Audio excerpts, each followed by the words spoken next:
Hello दोस्तों, मेरा नाम है एजे और आपका स्वागत है मिस्टीरियोलॉजी की एक और नई वीडियो में। आज की कहानी एक ऐसी किताब के बारे में है जिसे खुद लूसीफर यानी कि शैतान ने अपने हाथों से लिखा था। उस किताब को लिखने के लिए करीब 160 गधों की बलि दी गई थी और उनके खाल से उस किताब के पन्नों को बनाया गया था। पर आखिर शैतान ने ये किताब लिखी क्यों और असल में इस किताब को लिखने के पीछे उसका क्या मकसद था, ये सारे जवाब आपको आगे की कहानी में मिलेंगे। So let's uncover the true story of Codex Gigas known as the Devil's Bible। ये किताब जिसकी हम बात कर रहे हैं इसका नाम डेविल्स बाइबल है, मगर यही किताब कोडेक्स गीगास नाम से भी जानी जाती है। इस किताब में करीब 310 पन्ने हैं जिसे बनाने के लिए 160 गधों की खाल का इस्तेमाल किया गया है। कहा जाता है कि इस किताब में करीब 320 पन्ने हुआ करते थे, मगर आज सिर्फ 310 ही हैं। उन बाकी के 10 पन्नों में क्या था और किसने और क्यों हटाया था, इसका जवाब किसी के पास नहीं है। ये किताब 36 इंच लंबी है और इसका वजन लगभग 75 किलो है और इसे उठाना एक इंसान के बस की बात ही नहीं है। तो अब सवाल आता है कि अगर ये किताब शैतान की है तो इसे आखिर किसने लिखा, कब लिखा और क्यों लिखा? इसका जवाब है कि करीब 800-900 साल पहले 13th सेंचुरी में एक हरमन नाम का सन्यासी था जो बेनेडिक्टाइन धार्मिक समूह के साथ एक मोनेस्ट्री में रहा करता था। दरअसल बेनेडिक्टाइन एक क्रिश्चियन धार्मिक ग्रुप है जिनका मकसद है सेंट बेनेडिक्ट के तौर तरीकों से जीना और दूसरों को इसके बारे में बताना। इसी धार्मिक समूह का एक मोनेस्ट्री यानी कि मठ बोहेमिया साम्राज्य में था जो कि आज चेक रिपब्लिक देश में पड़ता है। कहानी के हिसाब से हरमन ने उस मठ के कुछ कायदे कानूनों का उल्लंघन किया था जो कि उसे नहीं करना चाहिए था, मगर धीरे धीरे ये बातें फैल गई और उस मोनेस्ट्री के सबसे बड़े फादर तक पहुंच गई। तो उन्होंने इस मामले में जांच करवाई और पाया कि हरमन दोषी है। इसके बाद उसे सबके सामने पेश किया गया और उसे इस गलती के लिए मौत की सजा सुना दी गई और फैसला किया गया कि हरमन को दीवार से चुनवा कर सजा पूरी की जाएगी। हरमन को जैसी सजा मिली वो रोने लगा और तुरंत फादर के पैरों में गिर गया और अपने किए गलतियों की माफी मांगने लगा, लेकिन उसकी एक भी नहीं सुनी गई और सजा को अमल करने का हुक्म दे दिया गया। ये सारी चीजें देखकर हरमन अपनी जान बचाने के लिए फादर से एक नामुमकिन सी बात कहता है कि अगर उसे अपनी गलतियां सुधारने का एक भी मौका मिलेगा तो वो उसमें एक ऐसी किताब लिखेगा जिसमें दुनिया भर का सारा जरूरी ज्ञान होगा और इसका इस्तेमाल मानवता की भलाई के लिए होगा। इससे इस मोनेस्ट्री की भी काफी इज्जत बढ़ेगी और वो इस किताब को एक ही रात में पूरा लिख लेगा। हरमन की ये बातें सुनकर वहाँ के संतों ने कहा कि ऐसा करना नामुमकिन है, मगर फिर कुछ सोच विचार करने के बाद वहाँ के हेड फादर ने हरमन को इसकी इजाजत दे दी, मगर उन्होंने एक शर्त भी रखी जो ये थी कि अगर हरमन एक रात में इस किताब को नहीं पूरा कर पाएगा तो उसे अगले दिन अपनी सजा पूरी करनी होगी। हरमन ने ये शर्त मान ली और किताब लिखना शुरू कर दिया। वो बिना कुछ सोचे समझे बहुत तेजी से उस किताब को लिखने लगता है, मगर धीरे धीरे समय बीतता जाता है और आधी रात आ जाती है। इस वक्त तक हरमन काफी थक चुका होता है और उसे लगता है कि अगर वो इस रफ्तार से भी लिखेगा तब भी वो सुबह तक उस किताब को पूरा नहीं कर पाएगा और इसके सजा के रूप में उसे सुबह दीवार में चुनवा कर मार दिया जाएगा। ये सोचकर हरमन काफी परेशान हो जाता है और घबरा कर एक गलत फैसला ले लेता है जो कि लूसीफर यानी कि शैतान को बुलाने का था। हरमन एक संत था और वो काफी अच्छे से शैतान को बुलाना जानता था। जब उसे लगने लगा कि वो उस किताब को सुबह तक पूरा नहीं कर पाएगा तो वो शैतान यानी कि लूसीफर को अपनी मदद करने के लिए बुलाता है।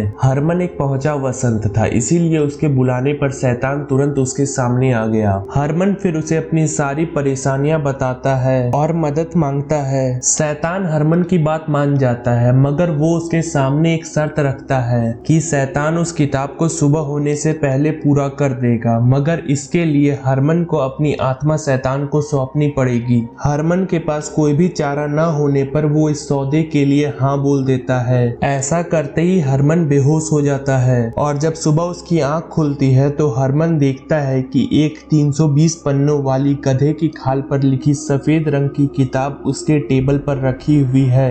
ये देखते ही हरमन काफी खुश हो जाता है। फिर सुबह जब उस मोनेस्ट्री के फादर कुछ और संतों के साथ उस किताब को देखने आए तो उन्हें अपने आंखों पर विश्वास ही नहीं हो पा रहा था कि ये नामुमकिन चीज पूरी हो गई थी। फिर जब उन्होंने उस किताब को खोला तो उसके पहले ही पन्ने पर एक बड़ी सी शैतान की तस्वीर को देखा। उस शैतान का शरीर तो इंसानों जैसा था मगर उसका मुंह एक राक्षस का था। उसकी 2 जीभ थी जिसका मतलब था कि शैतान अपने फायदे के लिए अपनी कही बात बदल सकता है। उसके हाथ और पैरों में 4 ही उंगलियां थी और उसके माथे में 2 लाल रंग के सींग थे। इसी 19 इंच की शैतान की तस्वीर से इस किताब का नाम डेविल्स बाइबल रखा गया और इसके इतने बड़े साइज के होने की वजह से इसे एक और नाम मिला जो कि था कोडेक्स गीगास, मतलब जायंट बुक। इस किताब के बड़े बड़े पन्नों पर पूरी बाइबल लिखी हुई थी। उसके साथ कई प्राचीन ग्रंथों को हिब्रू, ग्रीक और स्लाविक भाषा में लिखा गया था। इसमें कुछ और टॉपिक्स जैसे कि एस्ट्रोलॉजी, ग्रामर और मेडिसिन के भी डिटेल्स थे।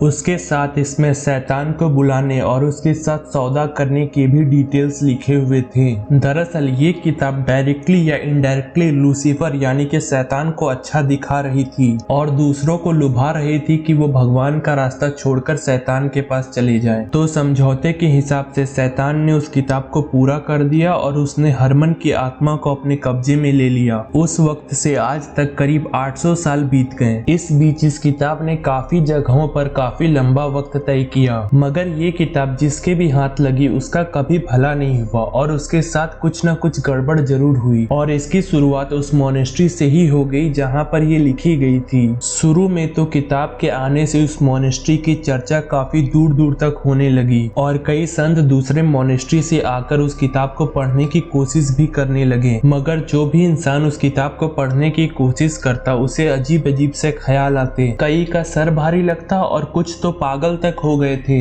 इस वजह से उस किताब को कोई भी नहीं पढ़ पाया और जब धीरे धीरे ये बातें फैलने लगी तब उस मोनेस्ट्री में लोग आना कम होते गए और मोनेस्ट्री की हालत खराब होने लगी। जब उनकी हालत बहुत ज्यादा खराब हो गई तब उन्होंने कुछ पैसों के लिए इस डेविल्स बाइबल को सैडलेक में एक दूसरे मोनेस्ट्री को बेच दिया। पर जैसे ही ये किताब वहां पहुंची वहां पर एक खतरनाक महामारी फैल गई जिसमें काफी सारे लोगों की मौत हो गई और इसके बाद उस किताब को एक लाइब्रेरी में रख दिया गया। मगर 1594 में ये किताब उस वक्त के रोमन एम्परर रूडोल्फ II को मिली। रूडोल्फ II पुरानी और नायाब चीजों को कलेक्ट किया करते थे इसलिए उन्होंने इस किताब को अपने पास रख लिया मगर इस किताब ने राजा को भी नहीं छोड़ा और कुछ वक्त बाद ही राजा के समर्थकों ने उसकी कुर्सी छीन ली। इसके बाद एक लड़ाई के दौरान साल 1648 में स्वीडिश आर्मी ने इस किताब को लूट लिया और अपने साथ स्वीडन की राजधानी स्टॉकहोम ले गई और वहां की रानी के सामने पेश किया।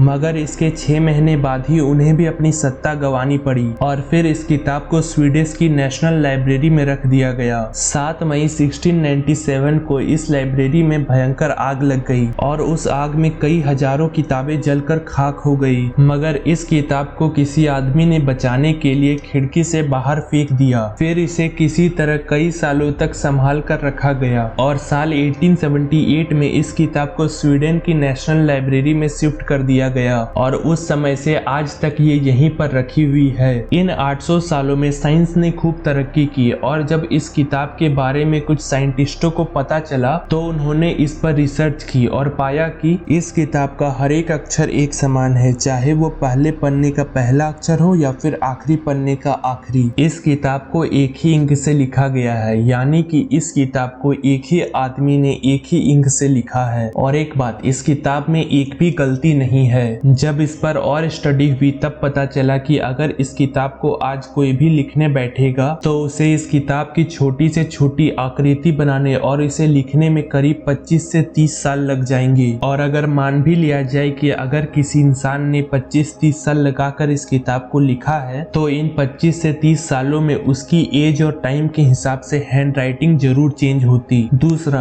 कि अगर इस किताब को कई लोगों ने मिलकर लिखा है तो कहीं न कहीं कोई न कोई बदलाव जरूर होता, मगर एक्सपर्ट्स का मानना ये है कि इस किताब में हर एक वर्ड एक समान है। साइंटिस्टों के हिसाब से ये किताब किसी एक इंसान ने बहुत ही कम समय में लिखी होगी, मगर ये नामुमकिन है। तो क्या सच में इस किताब को लूसीफर यानी कि शैतान ने एक रात में लिखा था? इसमें आपकी क्या राय है कमेंट सेक्शन में बताइए। तो ये थी कंप्लीट कहानी कोडेक्स गिगास यानी कि डेविल्स बाइबल की। अगर आपको ये कहानी अच्छी लगी तो वीडियो को लाइक करके चैनल को सब्सक्राइब कर दीजिए और कमेंट कीजिए कि नेक्स्ट स्टोरी आपको किस टॉपिक पे चाहिए। मैं मिलता हूँ अगले हफ्ते एक और नई स्टोरी के साथ। तब तक के लिए अपने और अपने परिवार का ख्याल रखिएगा and stay tuned with us. Bye.